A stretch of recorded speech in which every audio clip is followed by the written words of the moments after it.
right? So now for layout, so on our setup layout, you can put a grid on there. I don't hardly ever use a grid because in my opinion, it clutters the screen.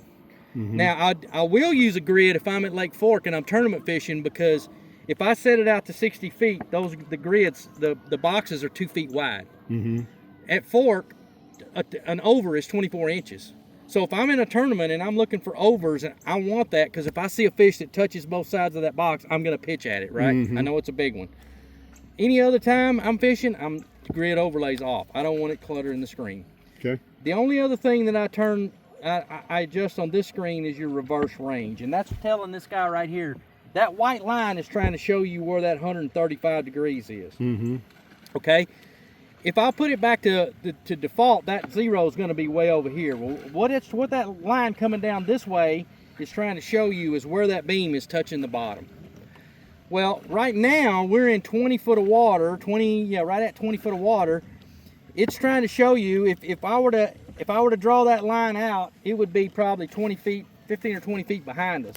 Well, I can't fish. If I were to see a fish right here at 4 foot, that's about right there. I can't drill. I'm not going to drill a hole in my mosquito to drop a bait, right? So this is all dead space. Okay. By default, the 0's over here. Reverse range minimum says move it over. So here's what I did. If it by default, you see it's way over here. But minimum, I reduced that amount of wasted space. Okay. Okay. Now I can see a little bit of what's behind that transducer, but not much. Okay. Basically, only thing on that guy. So on noise reject is a filter too. I run that low to medium. Let's put it on low and see what happens. Now you got a little bit of fuzz on the screen. If you can live with that fuzz, I recommend to run it on low. You see this fuzz right here? If you don't like it, you can turn it up to medium, but I would definitely not run it in anything over medium. Okay. Ghost reject is you didn't really have that much on the Mega Live, but on this unit, you may read about something or hear about something called a ghost tree. And all that is it's an artifact of the technology. Those 3 beams are shooting into the water, and when the signals come back, some of that data overlaps between beams when you're on a hard bottom or when you're in shallow water, and especially if you're in shallow hard bottom. Okay. So what happens is when that software stitches the beam to make this picture, it overlaps, and it draws a line kind of like this and like this, kind of a fuzzy, faint line. Yeah, I've seen that. You've seen that on YouTube. Yeah. Yeah. So you should be able to see your bait and everything go through that. So don't worry about that. There's 5 settings on Ghost Reject: off, low, medium, high, and auto. I'm an engineer, and the way I think of this is, why would I ever want to change Ghost Reject? Because who knows more about Ghost Reject than the people who built it? Right. Garmin. Why not let the software do it for me? So Sure. I run it on auto and don't ever touch it. Okay. TVG is time varying gain. That's a technology they use if you're fishing out in 40 foot or greater. So normally they recommend that be off unless you're fishing deep water. But if I turn it on off, I get some sunbeams right up here. So I just run that on low, and those sunbeams go away, and it kind of clears the screen up. Gotcha.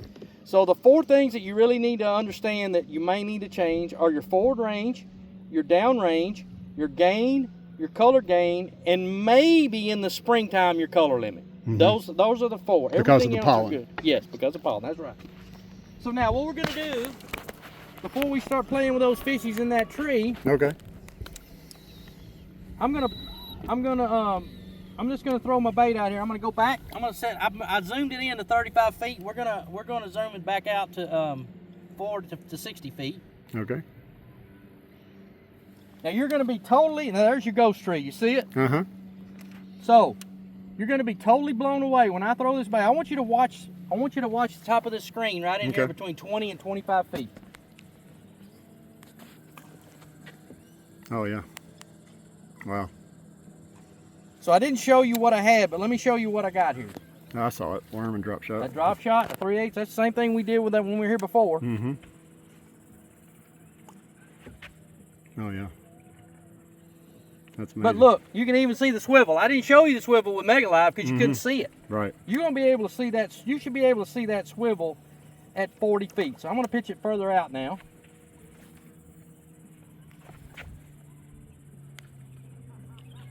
There's a swivel. You see it? Yeah, I see it. 48 feet. I can see that little bitty swivel.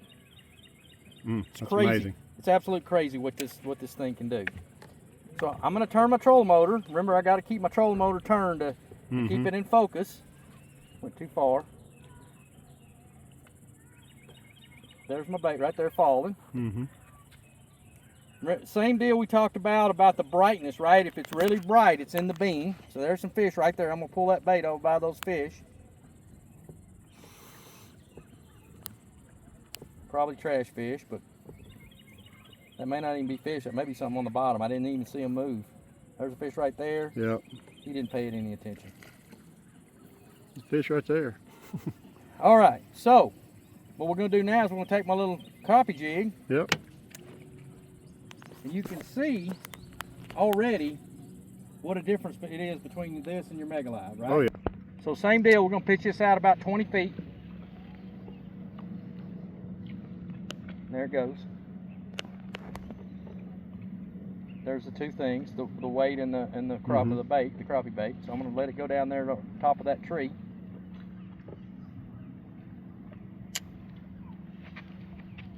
So there I am right at that top of that tree. Turn my trolling motor the other way because I'm getting out of there. It is right there. There's some fish below it.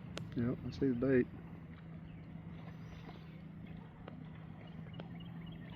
I'm really not quite in line with the tree. I'm off to the side of it a little bit, but still you can see the bait really good, right? No squinting or anything. Nope. So one thing I want to look at on your transducer is I think I want to turn that transducer up. Oh. Everything's going when I'm getting older. I'm telling you. All right, here we go. There it is. I didn't see the splash for some reason.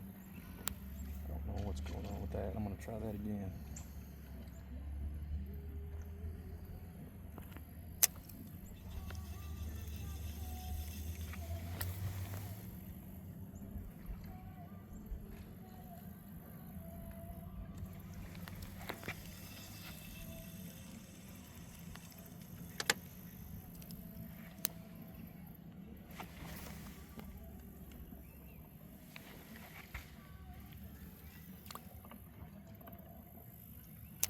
Maybe it's because it's not making a very big splash.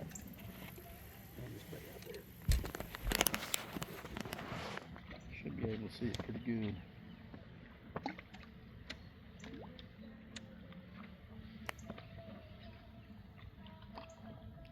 There we go. See it a little bit better now. I see the water coming down. Yeah. Yep. Air bubbles. Yeah. And if you were working a top